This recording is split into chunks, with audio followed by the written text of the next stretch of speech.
Neste devocional de hoje, meditaremos em Tito capítulo 3, versículo 7. O texto nos diz: Ele o fez a fim de que, justificados por sua graça, nos tornemos seus herdeiros, tendo a esperança da vida eterna. Esse versículo nos aponta para a graça do Senhor em nossas vidas. Aponta para uma verdade que facilmente esquecemos, por conta da nossa cegueira espiritual, muitas vezes, por conta da nossa falta de fé, em outras vezes. Ele o fez a fim de que? E se ele o fez, está referente ao quê? Está referente a Deus derramar o seu Espírito sobre nós, o lavar regenerador e renovador do Espírito Santo. Ele o fez de maneira generosa. Ele o fez por meio de Jesus Cristo. Ele o fez com um propósito, que é descrito aqui no versículo 7. Justificados por sua graça, nos tornemos seus herdeiros. A motivação, o propósito do Senhor em derramar a sua graça sobre nós é para que nós herdemos o que ele tem a nos dar. Nos tornemos herdeiros de Deus. E qual é essa herança? Às vezes pensamos na herança em relação simplesmente às ruas de ouro, às graças que nós podemos ter no céu, mas esquecemos que isso envolve, obviamente, o Senhor. A parte final do versículo 7 deixa claro para nós o que é. Tendo a esperança da vida eterna. É a vida eterna. É estar com o Senhor para todo sempre, que de fato é receber essa herança de Deus. Nós podemos receber de fato a herança do Senhor quando nós temos a graça dele em nossas vidas. Você se sente herdeiro? Você se sente alguém que recebeu essa herança? Se você disse sim, graças ao bom Deus. Mas se você disse não, pode ser que exista um problema. Até porque essa pergunta traz uma questão que muitas vezes nós esquecemos.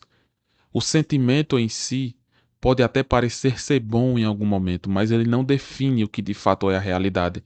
Nós podemos nos sentir completamente perfeitos diante do Senhor, quando nosso coração está em pecado. Nós podemos estar com a mente cauterizada, como o apóstolo Paulo disse. Então, quando pensamos em tornar-nos herdeiros, nós não precisamos pensar em relação ao sentimento de ser alguém que recebe uma herança. Mas nós precisamos pensar na verdade que de fato é isso. O texto diz que quando nós estamos no Senhor, quando nós estamos com o Espírito Santo em nossas vidas, quando ele se derrama sobre nós, na sua graça, de maneira generosa, nós podemos experimentar e nós somos herdeiros do Senhor. Temos a vida eterna que de fato transforma nossas vidas.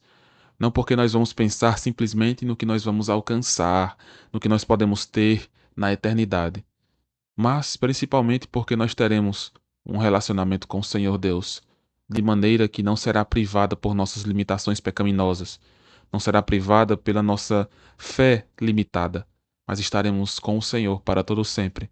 Nós somos herdeiros de Deus. Pense nisso, lembre-se disso. Se você tem o Senhor Jesus em sua vida, lembre-se, você é herdeiro do Senhor.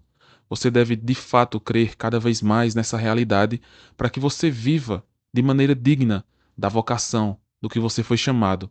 Nós somos chamados a viver de maneira digna do Evangelho, de maneira digna do nosso chamamento. E Deus, de fato, mostra isso para nós, como nós devemos viver. Precisamos então ter uma consciência da herança de Deus que Ele nos dá e viver de acordo com essa herança.